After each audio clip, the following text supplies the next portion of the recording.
Hello students, welcome to all. তো আজকে আমরা ক্লাস 7-এর যে আগের ক্লাসটা করেছিলাম তারপর থেকে কন্টিনিউ করব। তো আগের ক্লাসটা যদি না দেখে থাকো তাহলে অতি অবশ্যই আগের ক্লাসটা গিয়ে দেখে এসো, ঠিক আছে? তো আজকে আমরা তারপর থেকে কন্টিনিউ করব। তো আগের দিন আমরা দেখেছিলাম যে দুটো আয়ন দেখেছিলাম, ঠিক আছে?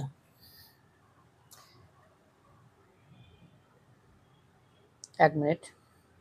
দুটো আয়ন দেখেছিলাম, এক হচ্ছে যে ক্যাটায়ন, যেটা হচ্ছে Na প্লাস আয়ন। তো Na প্লাস আয়ন কি করেছিল,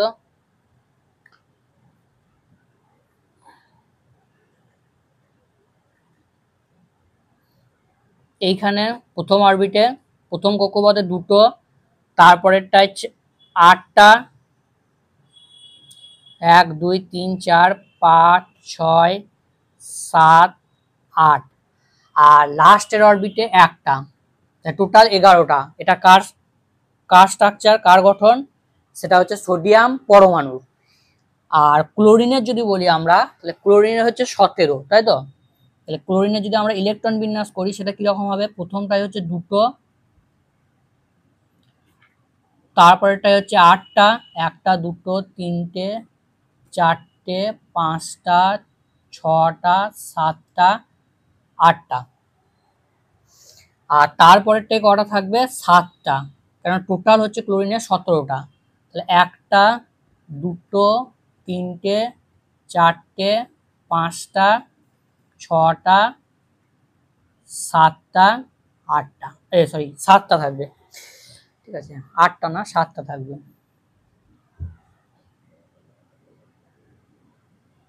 তাহলে এইটা হচ্ছে Cl পরমাণুর গঠন। এইবার আমরা দেখেছিলাম যে অষ্টক পূর্তি করার জন্য সোডিয়াম কি করছিল, যে বাইরের কক্ষপথে যে ইলেকট্রনটা আছে সেই ইলেকট্রনটাকে বাইরে বের করে দিচ্ছিল, দিয়ে সোডিয়ামটা হয়ে যাচ্ছে কি, সোডিয়াম পরমাণুটা হয়ে যাচ্ছে সোডিয়াম আয়ন, এবং এটা হবে Na প্লাস আয়ন। তাহলে এই যে ইলেকট্রনটা ত্যাগ করলো, এই ইলেকট্রনটা কোথায় যাবে? এর দেখো একটা ইলেকট্রন লাগবে, আমরা দেখেছিলাম যে ক্লোরিনের ক্ষেত্রে একটা ইলেকট্রন হচ্ছে লাগবে। তাহলে এই যে ইলেকট্রনটা এটা এইখানে এসে ঢুকে যাবে। তাহলে কি হলো, এই ইলেকট্রনটা দিল আর এই ইলেকট্রনটা নিল। এখন দেখো দুজনেরই লাস্ট অরবিটে কিন্তু 8টা করে হয়ে গেছে, ঠিক আছে? এখন দুজনেরই লাস্ট অরবিটে বা লাস্ট কক্ষপথে 8টা করে হয়ে গেছে। 1 2 3 4 5 6 7, এটা হবে না। 1 2 3 4 5 6 7, এইগুলো ক্লোরিনের নিজস্ব। আর এই যে রাউন্ড করে দিয়েছি এইটা হচ্ছে কি করেছে, সোডিয়াম ক্লোরিনকে দিয়েছে, দিয়ে ক্লোরিন একটা আয়ন নিয়ে কি হচ্ছে, Cl মাইনাস হচ্ছে। এইবার মনে রাখতে হবে যে প্লাস মাইনাস যদি বিপরীতধর্মী আধান হয় তাহলে একে অন্যকে কি করবে, আকর্ষণ করে টেনে নেবে। তাহলে Na প্লাস আর Cl মাইনাস এরা একসঙ্গে যুক্ত হয়ে কি করছে, NaCl যৌগটাকে গঠন করছে। তাহলে আগের দিন ক্লাসে যে কোশ্চেনটা আমরা তুলেছিলাম যে এই যে 8টা ইলেকট্রন করছে, এই ইলেকট্রনটা পাচ্ছে কোথা থেকে, সেটা বোঝা গেল। কোথা থেকে আসছে না, সোডিয়াম পরমাণু একে ডোনেট করছে বা দান করছে।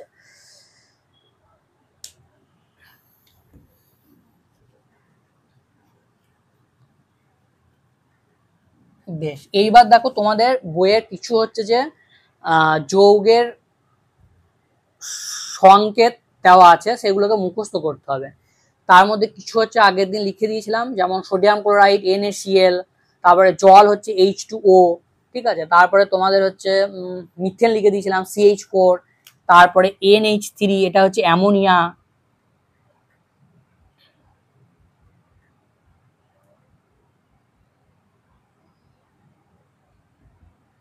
ঠিক আছে? তো এইগুলো একটু মনে রাখবে।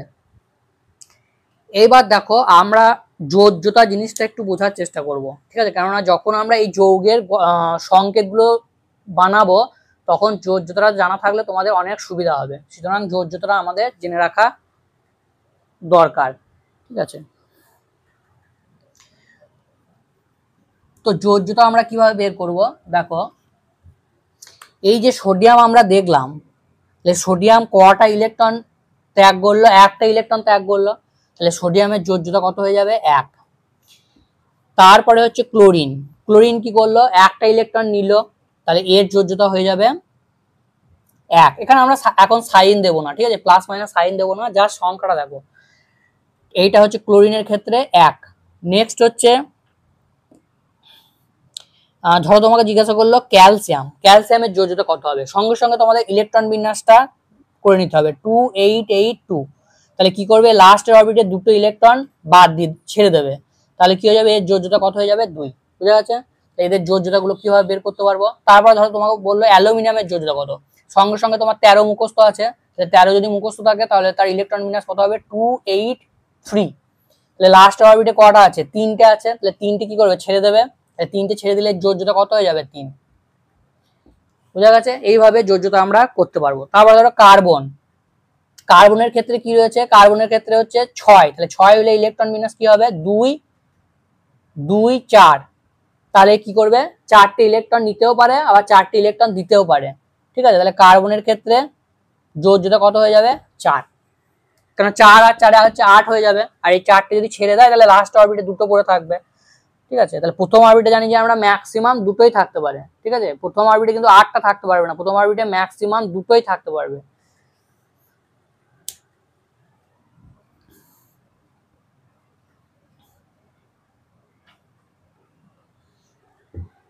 বেশ, এইবার হচ্ছে যে আশ আর ইক, ঠিক আছে, আশ আর ইক, কিছু কিছু মৌল আছে, যেমন ধরো আয়রন, আয়রনের দুটো যোজ্যতা হয়, ঠিক আছে, আয়রনের সাধারণত দুটো যোজ্যতা হয়, একটা হচ্ছে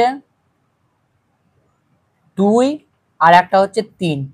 এবার যেটা কম হবে সেটাকে আমরা বলবো আশ, আর যেটা বেশি হবে সেটাকে আমরা বলবো ইক। তাহলে আয়রনের যোজ্যতা যখন আমার 2 হবে তখন সেটাকে বলবো ফেরাস, আর আয়রনের যোজ্যতা যখন 3 হবে তখন সেটাকে বলবো ফেরিক। বোঝা গেছে? বেশ, এবার দেখো যোজ্যতা কিভাবে বুঝবো আমরা। ধরো এরকম একটা তোমাকে সংকেত দিয়ে দিল, ঠিক আছে, তাহলে এইখানে তোমাকে যদি জিজ্ঞাসা করে আয়রনের যোজ্যতা কত, এরকম দেবে, ঠিক আছে, এখানে জিজ্ঞাসা করবে যে আয়রনের যোজ্যতা কত, তখন যোজ্যতা বের করার নিয়ম হচ্ছে ক্রসে, মানে আয়রনের বললে এটা এর নিচে যেটা আছে সেটা আয়রনের হবে, আর অক্সিজেনের বললে এর নিচে যেটা আছে সেটা হচ্ছে অক্সিজেনের হবে। তাহলে আয়রনের যদি যোজ্যতা জিজ্ঞাসা করে তাহলে এখন কত হয়ে যাবে, আয়রনের যোজ্যতা এখানে কত 3, আর এখানে অক্সিজেনের যোজ্যতা কত, অক্সিজেনের যোজ্যতা এখানে হচ্ছে 2। বোঝা গেছে? এখানে অক্সিজেনের যোজ্যতা হচ্ছে 2 আর আয়রনের যোজ্যতা হচ্ছে 3। তাহলে এর নামটা কি হয়ে যাবে, আর আয়রনের যোজ্যতা যদি 3 হয় তাকে আমরা কি বলেছি, ফেরিক। তাহলে নামটা কি হয়ে যাবে, ফেরিক অক্সাইড, ফেরিক অক্সাইড।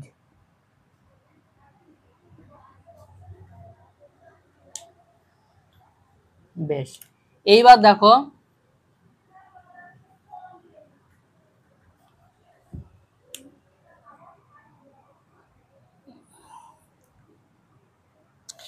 এইখানে আয়রনের যোজ্যতা কত বলো, এইখানে আয়রনের যোজ্যতা হচ্ছে, তাহলে এরটা এর হবে আর এরটা এর হবে, তাহলে এখানে অক্সিজেনের যোজ্যতা 2 এবং আয়রনের যোজ্যতা হচ্ছে 2।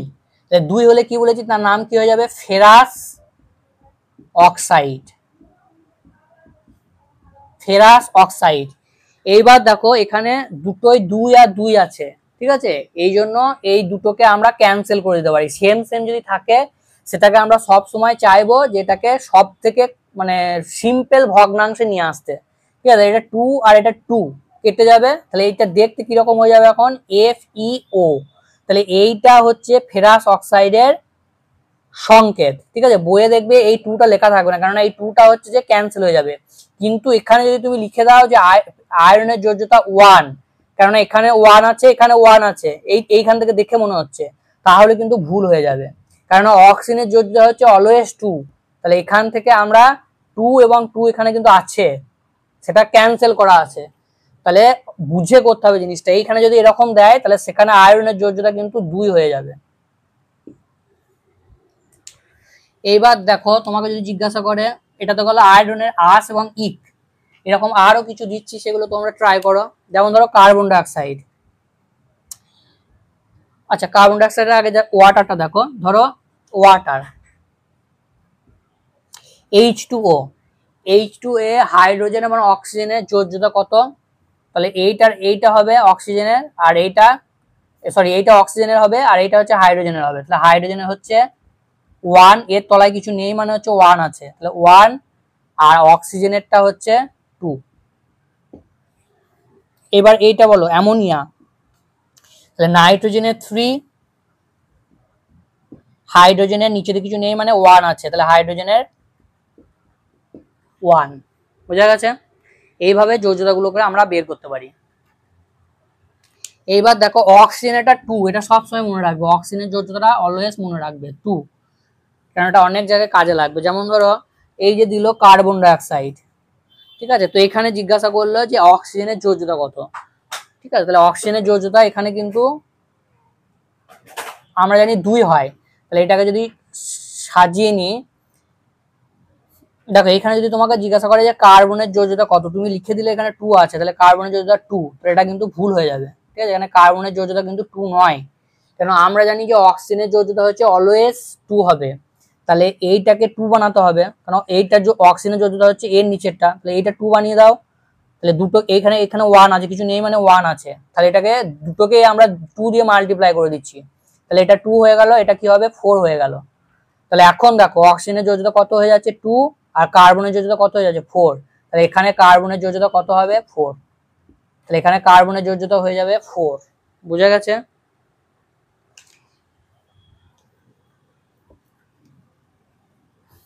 এইবার দেখো বইয়ে কিছু হচ্ছে যে রয়েছে তোমাদের, সেগুলো আমি একটু বলে দিই।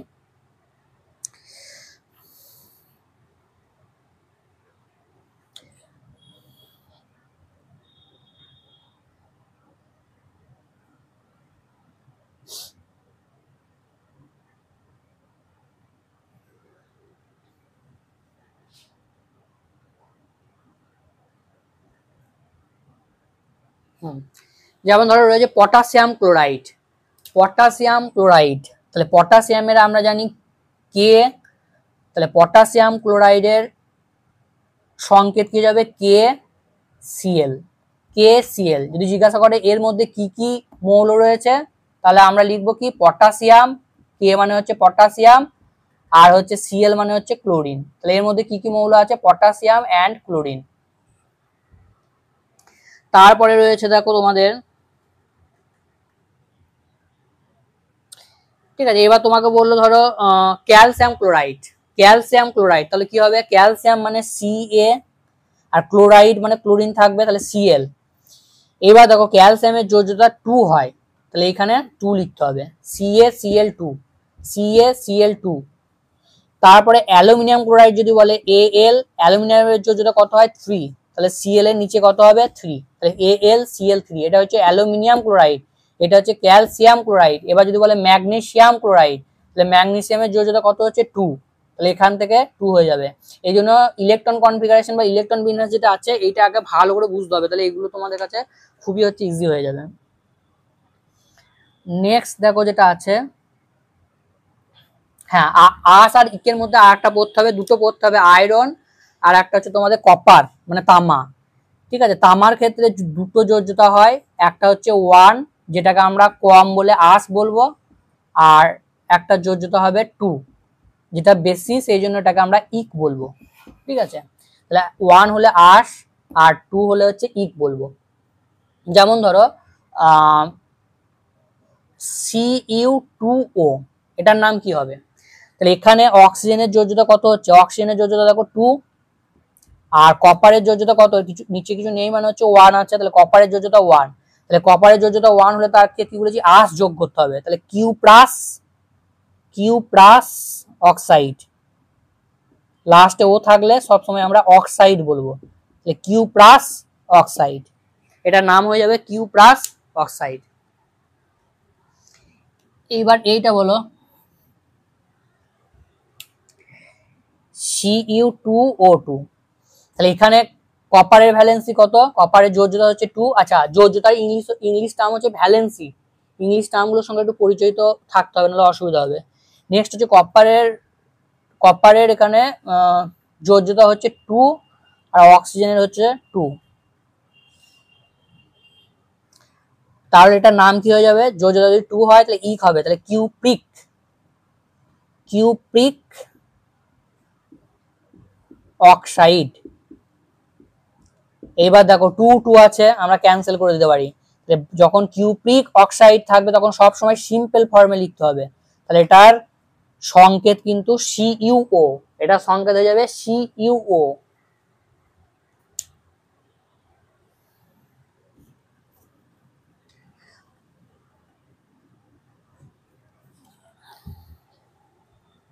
আচ্ছা নেক্সট কি আছে তোমাদের,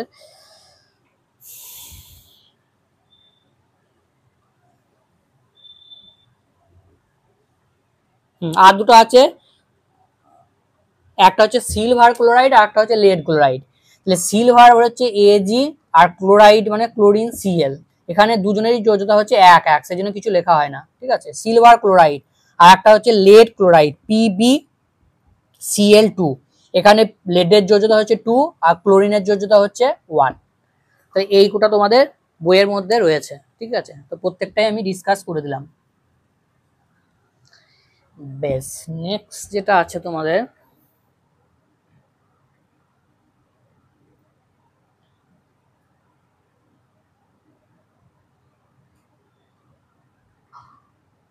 আচ্ছা এবার বলো যে কার্বন টেট্রাফ্লোরাইড। তোমাকে একটা কোশ্চেন দিল, ধরো কার্বন টেট্রাফ্লোরাইড, এখানে এগুলো জানো নিশ্চয়ই, আশা করি, নাহলে বলে দিচ্ছি। 1 থাকলে মোনো, 2 থাকলে ডাই, এটা লিখে নেবে, 2 থাকলে ডাই, 3 থাকলে ট্রাই, আর 4 থাকলে টেট্রা,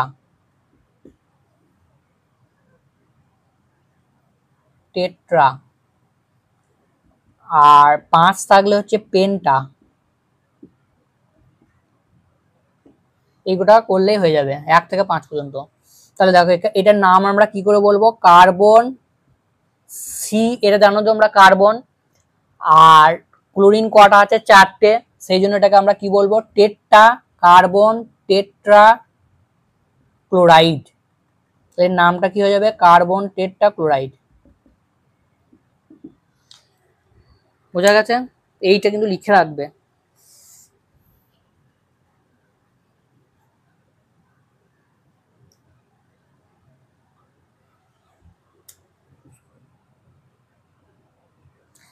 তাহলে এখানে বলো, এখানে কার্বনের যোজ্যতা কত, কার্বনের যোজ্যতা হচ্ছে 4, আর ক্লোরিনের যোজ্যতা কত, ক্লোরিনের যোজ্যতা হচ্ছে 1, কিছু নিচে নেই মানে 1। এইবার তোমাকে এখানে জিজ্ঞাসা করলো যে কার্বন টেট্রা ক্লোরাইডের মধ্যে মোট কতগুলি পরমাণু আছে। তাহলে পরমাণু দেখো, কার্বনের 1টা আছে আর ক্লোরিনের হচ্ছে 4টে আছে, তাহলে 1 + 4 মানে টোটাল হচ্ছে 5। ঠিক আছে, এই জিনিসটা গুলিয়ে না যায়, অনেকের গুলিয়ে যায়, মনে রাখবে যে যখন পরমাণু বলবে তখন নিচে নিচে যেটা আছে সেইটা লিখবো, তখন কিন্তু ক্রসে যাব না। যখন যোজ্যতা বলবে তখন ক্রসে যাব, এইটার সঙ্গে হবে যোজ্যতা এইটা, আর এইটার সঙ্গে যোজ্যতা এইটা। কিন্তু তোমাদেরকে যদি জিজ্ঞাসা করে মোট পরমাণুর সংখ্যা, তখন যার নিচে যেটা আছে সেইটাই তার পরমাণু সংখ্যা। এখানে কার্বন পরমাণু আছে 1টি এবং ক্লোরিন পরমাণু আছে 4টি, তাহলে মোট হচ্ছে 5টি।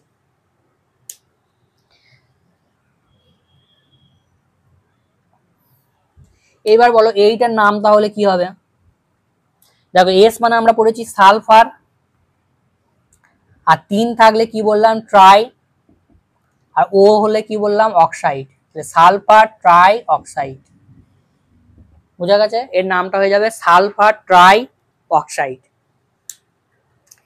এইটার নাম কি, আচ্ছা এগুলো রেডিকেল যখন আসবে তখন পড়াবো, আচ্ছা এটা পরে পড়া হচ্ছে। এবার বলো এইটা কি হবে, SO2। তাহলে দেখো এখানে সালফার, শুধু অক্সিজেনটা দুটো আছে, তাহলে এই ট্রাইয়ের জায়গায় ডাই হয়ে যাবে। তাহলে এটার নাম কি হয়ে যাবে, sulphur die oxide, sulphur die oxide.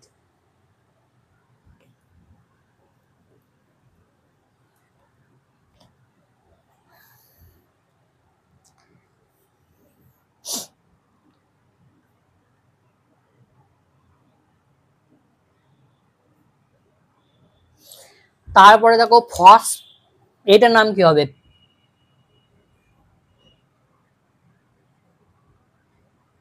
তাহলে পি মানে হচ্ছে ফসফরাস, আর 5 মানে কি বললাম? পেন্টা, আর সিএল থাকলে ক্লোরাইড। তাহলে এটার নাম কি হয়ে যাবে? Phosphorus penta chloride. Phosphorus penta chloride.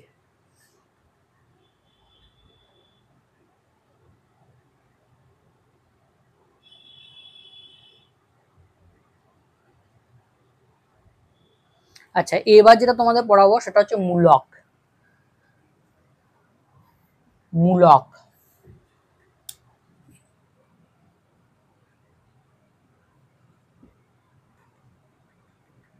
যেটার ইংলিশ টার্ম হচ্ছে রেডিক্যাল।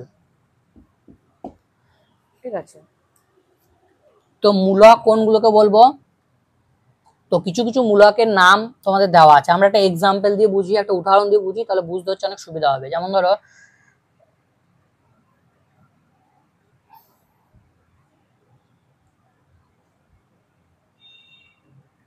এইটা, এইটা হচ্ছে সালফেট মূলক। মূলকগুলোকে একটু পরে মুখস্থ করতে হবে, তোমাদের বইয়ের মধ্যে একটা দেখবে টেবিল দেওয়া আছে, ওই টেবিলটা একটু মুখস্থ করতে হবে, কিন্তু বুঝে মুখস্থ করতে হবে। তো এটা হচ্ছে সালফেট মূলক। ঠিক আছে, তাহলে এখানে দেখো আয়নের সঙ্গে যে ডিফারেন্স মেনলি সেটা হচ্ছে এখানে কিন্তু সালফার এবং অক্সিজেন দুটো রয়েছে। ঠিক আছে, কিন্তু আমরা আয়নের ক্ষেত্রে কি দেখেছিলাম? সিএল মাইনাস একটাই ছিল, একটা মৌলেরই আয়ন ছিল, যেমন ক্লোরিন। কিন্তু এখানে দেখো দুটো মৌল কিন্তু মিশে রয়েছে, একটা সালফার, একটা হচ্ছে অক্সিজেন। তাহলে এইগুলোকে হচ্ছে আমরা মূলক বলবো। ঠিক আছে, এবার মূলকের যে চার্জটা সেটা মাথায় লেখা হচ্ছে। তাহলে এইখানে SO4 2 মাইনাস, তাহলে এইটা কি বোঝাচ্ছে? এর চার্জটাকে বোঝাচ্ছে, মানে -2 হচ্ছে চার্জ। ঠিক আছে, -2 হচ্ছে এর চার্জ। এবার দেখো বইয়ে কি কি মূলক রয়েছে।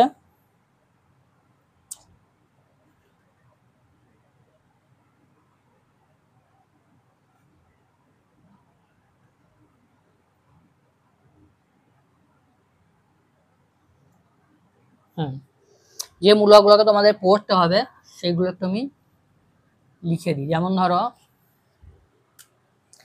OH মাইনাস, এই মূলকটার নাম হচ্ছে হাইড্রক্সাইড।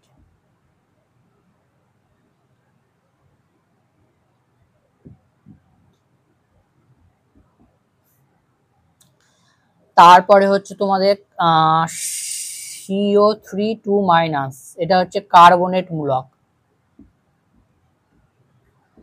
তারপরে হচ্ছে HCO3 মাইনাস, এটা হচ্ছে বাইকার্বনেট মূলক।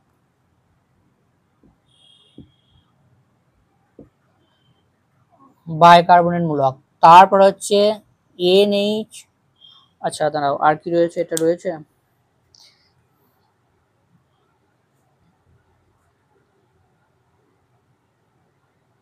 হ্যাঁ অ্যামোনিয়াম, এটাও আছে বইয়ে। তাহলে এটা হচ্ছে NH4 প্লাস, এটার নাম হচ্ছে অ্যামোনিয়াম।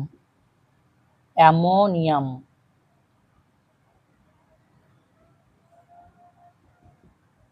তাহলে এদের আধানগুলো কিভাবে লিখবে বোঝা গেছে, মাথায় যেটা আছে সেইটা। এর আধান কত? -1, -1 একক। ঠিক আছে, পুরো কথাটা হবে -1 একক। তারপরে এটা লিখবে -2, এটা লিখবে -1, এটা হবে +1। এইভাবে আধানগুলো তোমরা লিখতে পারবে। বেশ,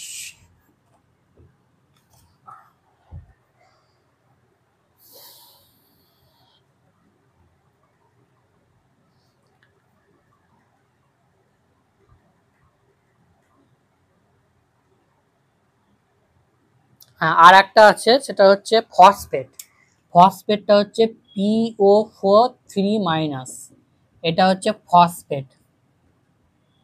তাহলে এর যদি আধান জিজ্ঞাসা করে, মাথায় যেটা আছে -3 একক।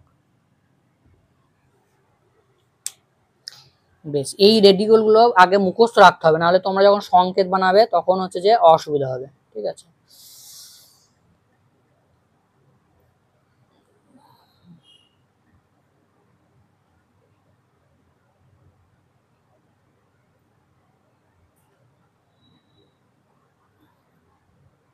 আর একটা আছে, এটা আসে না অতটা, কিন্তু জাস্ট এটা জেনে রাখো যে Cr2O7, এটা 2-, ঠিক আছে, এটা হচ্ছে ডাইক্রোমেট, এটা হচ্ছে ডাইক্রোমেট, ঠিক আছে। এবার নামগুলোকে তোমাদের জাস্ট প্র্যাকটিসের মাধ্যমে মনে রাখতে হবে, কারণ প্র্যাকটিস ছাড়া হচ্ছে কোনো বিকল্প নেই, সুতরাং প্র্যাকটিস তোমাদেরকে করতেই হবে।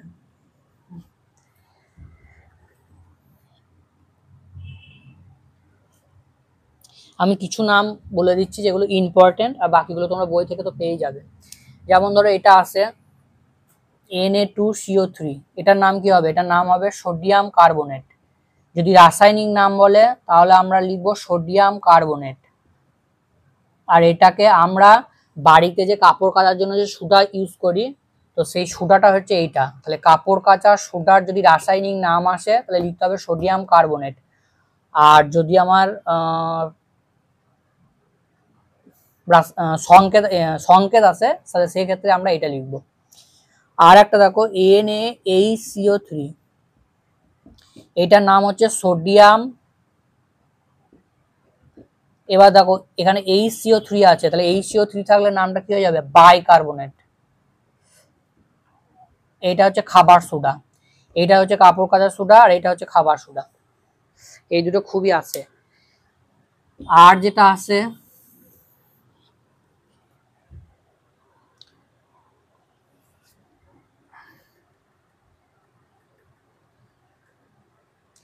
হ্যাঁ, আর একটা জিনিস আসতে পারে যে ধরো তোমাদের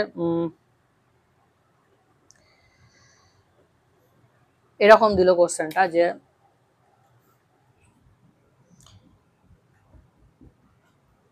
এইখানে উপস্থিত ক্যাটায়ন এবং অ্যানায়নের নাম লিখতে বলবে। তার ক্যাটায়নটা হচ্ছে আমার সোডিয়াম আয়ন, এখানে লিখে দেবো সোডিয়াম আয়ন, আর অ্যানায়নটা হবে HCO3-। তাহলে এইটা হচ্ছে ক্যাটায়ন আর এইটা হচ্ছে অ্যানায়ন।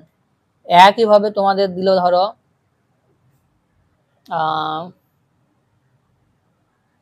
এটা দিল ক্যালসিয়াম হাইড্রক্সাইড, তাহলে বলো এখানে ক্যাটায়ন কোনটা? তাহলে এখানে ক্যালসিয়ামের যোজ্যতা হচ্ছে এই 2টা, তাহলে এখানে এইটা হচ্ছে ক্যাটায়ন, এর মাথায় এইটা লিখতে হবে, আর এরটা এর নিচেরটা লিখতে হবে, তাহলে এর নিচে কিছু নেই মানে -1, তাহলে এখানে ক্যাটায়ন এইটা আর অ্যানায়ন হচ্ছে এইটা।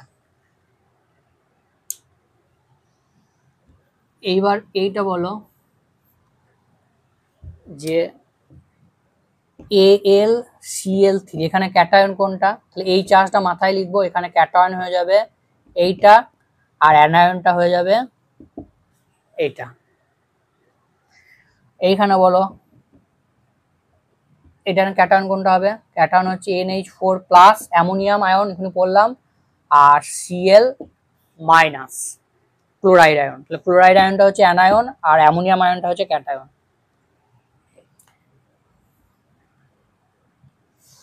এইভাবে বইয়ের মধ্যে অনেকগুলো করা আছে, তো অনেকগুলো এক্সাম্পল দেখিয়ে দিলাম, বাকিগুলো তোমরা বই থেকে একটু দেখে নেবে, ঠিক আছে। কোনো অসুবিধা থাকলে সেটা কমেন্ট বক্সে লিখে জানিও, আমি ক্লিয়ার করার চেষ্টা করব। আচ্ছা, হ্যাঁ, আর একটা জিনিস মনে রাখবে যে যদি NO2 হয়, NO2 যদি হয়, যেমন NaNO2, এটার নাম হবে সোডিয়াম নাইট্রাইট, NO2 থাকলে সেটা হবে নাইট্রাইট।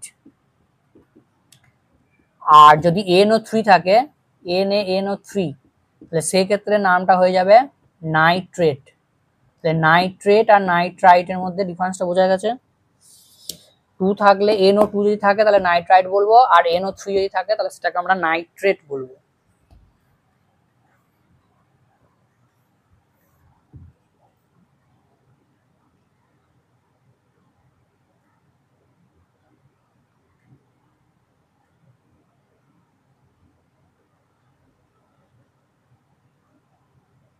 তো যে কোশ্চেনগুলো করালাম সেই কোশ্চেনগুলো কিন্তু